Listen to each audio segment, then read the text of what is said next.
Rev up your engines!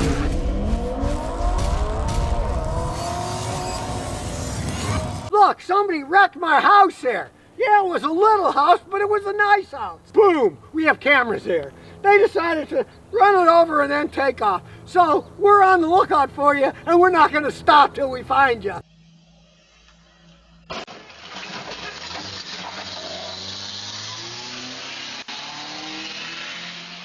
Well, you can't get any more American than the American car manufacturer Buick. Got a long history. Well, guess what? This baby's made in China. Now, you notice it's got the Buick emblem.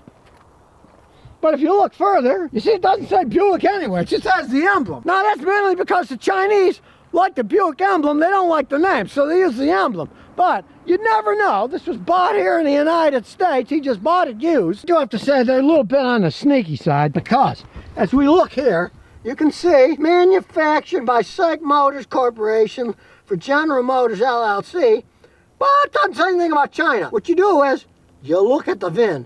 See how the first one is L? All right, L means it was made in China. I think they should put C myself, but hey, if it's Japan, it says J, why not C? You know, it's kind of a raw deal if you ask me. But now it was made in China. But they've been making Buick in China for quite some time. If you watch any of my old videos, you'll see that I prophesized that the Chinese Buicks would be sold in the United States one day. Well, guess what? They're here. Now, here's what you get. So you look under the hood. It's got a 4-cylinder engine. It's a decent size. It's a 2.5 liter. This Ecotec engine's been out for quite some time. Gets good gas mileage. So it's got a reasonable amount of power, and it still gets 27 miles a gallon on the highway. It is an SUV. They're always going to get somewhat lower gas mileage because of their shape. They're not totally aerodynamic. They're relatively high up in the ground. And they're also, for their size, length, and width, relatively heavy. So it's not going to get the gas mileage of, say, a Toyota Corolla that doesn't weigh anything. I've seen those get 47 miles a gallon on the highway with the modern ones. But you want an SUV, you're always going to get a little bit worse gas mileage. You want all that space. You want to have a bigger vehicle. You pay for it in lower gas mileage. It's not terrible gas mileage by any stretch of the imagination. This thing's got 31,000 miles on it. It's 2019, so let's get out our scan tool. We got it hooked up and plugged in. There we go. Turn the fan down to make too much noise. While the scanner's going, it's got a nice steering wheel, nice interior, things you want. A little tachometer, fuel gauge, temperature gauge. That's what most people want. And it's got a decent interface here. Touchscreen's pretty fast. Nice, comfortable seats. Quite a bit of room in the back. A lot of people don't care about sunroofs, and I'm one of them. I'd rather have a nice solid roof that doesn't leak. Okay, now the data's through. The only thing, one of the radio has a fault. Those crazy things, you know, they got so much stuff in them. Let's see what the radio faults are. History, low speed, CAN bus loss. You're often going to find stuff like that. Who knows, the battery's changed, it can go, so we're just going to erase the code. The other code's body control module. It's probably going to be goofball communication codes too, so we'll look at that. Lost communication, keyless transmitter, battery. Well, he has any problems with it, so we'll erase all those codes too. Take it on a road test, see what happens after that. Now, you're often going to see communication codes. These vehicles have so much stuff on them. If the battery's been changed, a lot of times people don't reset them. Go to all the main controls here, and we'll go to live data. There's all kinds of information. You can get live data, make your head spin. We'll look at the main ones. Engine, here's all the data. We'll start looking through. Map sensors, good. Got your fuel pressure sensor showing you the fuel pressure. Automatic transmission data, there we go. See, it's all black, it's not red. There's nothing wrong with them, but you get an awful lot of information on one of these things if you do have to work on the transmission. Yeah, cars are getting complex, but you can go through all these systems when you have to. If it breaks, stop start system, throttle x-ray control, misfire, ignition, fuel system data. Then we go to the other side. Cruise control, immobilizer, mechanical parts of the engine, fuel alcohol content if you're running any kind of flex fuel. There's no misfire, cylinders 1 through 4. Misfire detected. No. Better not, it's a pretty new car. There's the real test. We'll put it in reverse. You can see my wrecked little mailbox house there. The drunk ran into. It's a nice quiet vehicle. It's kind of like a classic Buick. Decent acceleration. Nothing outrageous. We'll see how it corners. It's got a nice cornering to it. Takes the corners nice and smooth. Now this has a 6-speed automatic transmission. It's not one of those horrible CVTs, and that's one reason the couple bought this car.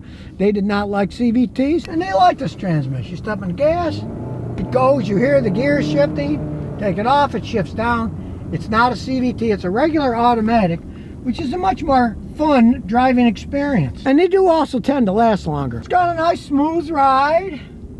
It's got like 31,000 miles on it now. It sure doesn't make that sound of the old V8 Buicks. Then again, you're not going to get 27 miles a gallon in an old Buick V8 either. Go to our little road test in the sky. A nice sunny day for that. Nice smooth ride, I gotta say. It's quiet, smooth. So let's see what this Ecotec engine with a 6-speed transmission can do.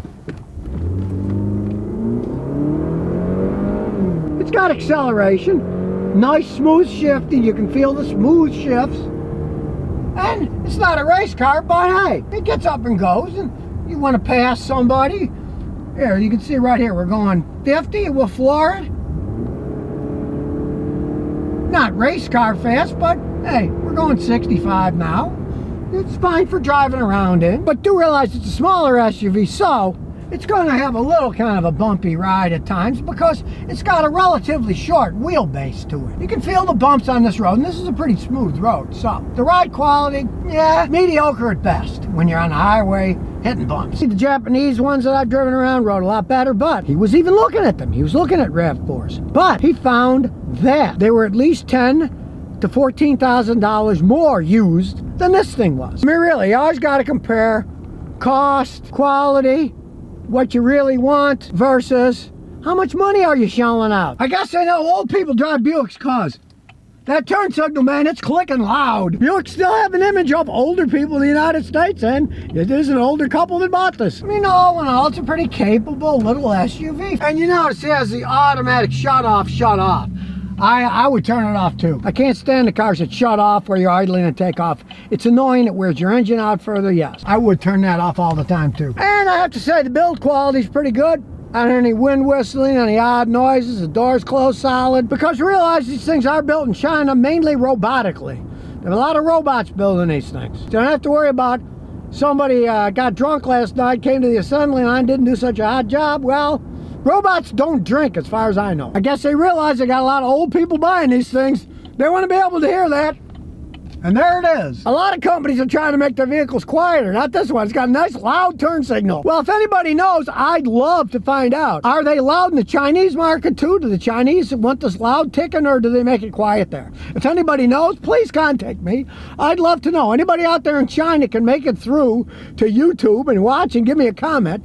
Tell me whether the Buicks made in China have loud ticking turn signals, or whether that's just for the American market of older people who buy Buicks. Now, I plugged the scanner back in, but none of the codes came back, so that's good. Just crazy communication codes. 2019 Buick Envision all-wheel drive, made in China. An interesting little SUV. Not perfect by any means, but as he found out, used. You can save a lot of money versus buying something higher quality like a RAV4 or a Honda CR-V. You're gonna pay more for the Japanese, everybody knows it, but these are robotically made vehicles in China, and those robots seem to do a pretty good job. So if you're thinking about a Chinese-made Buick, well, now you know what you're getting into. I personally wouldn't buy an all-wheel drive one. I wouldn't spend the extra money to get worse gas mileage. But 2.5 liter, 6-speed automatic transmission. Again, I would not go for the 2-liter turbocharged one. It's gonna wear out faster. And here's some bonus questions and answers. Chinyaka says, I got a 2009 Ford Explorer. My ABS light is on. How can I tell if my speed sensors are working? Here's the thing. ABS systems, on a theoretical level, aren't that complex. The wheels spin. There's sensors on each wheel that say how fast they're spinning. Slam on the brakes. If it sees that one wheel is starting to lock up and slowing down and going to 0 miles per hour, meaning the wheel's locked up, the ABS computer is sent information, and then it rapidly pulses to make it slow down the same as the other wheel. But of course, it's all run by computers, so it's a very complex system in reality. The idea is simple, but the fact of wheels on the road is a lot more complex. You have to have a high-level scan tool. Now, I've got billions of them. The best one that I can see at the lowest price is maybe a $400 or $500 one. Tel makes them, X-Tool makes them, where you can plug it in, have someone else drive the car, and you can go to ABS system, and you can look at the wheel speed while they're going. And you see one of them doesn't work, and the other three, you know, that one doesn't work. Now, it doesn't mean it's that sensor. It could be the wiring going to the sensor, even the computer, but at least you know start on that wheel. But you got to have a computer at that level, a scan computer, or you'll just guess. You got to get the raw information to analyze what's going on. It could very well be a wheel speed sensor, and you can figure it out, but you need one of those computers to do it with. So if you never want to miss another one of my new car repair videos, remember to ring that bell.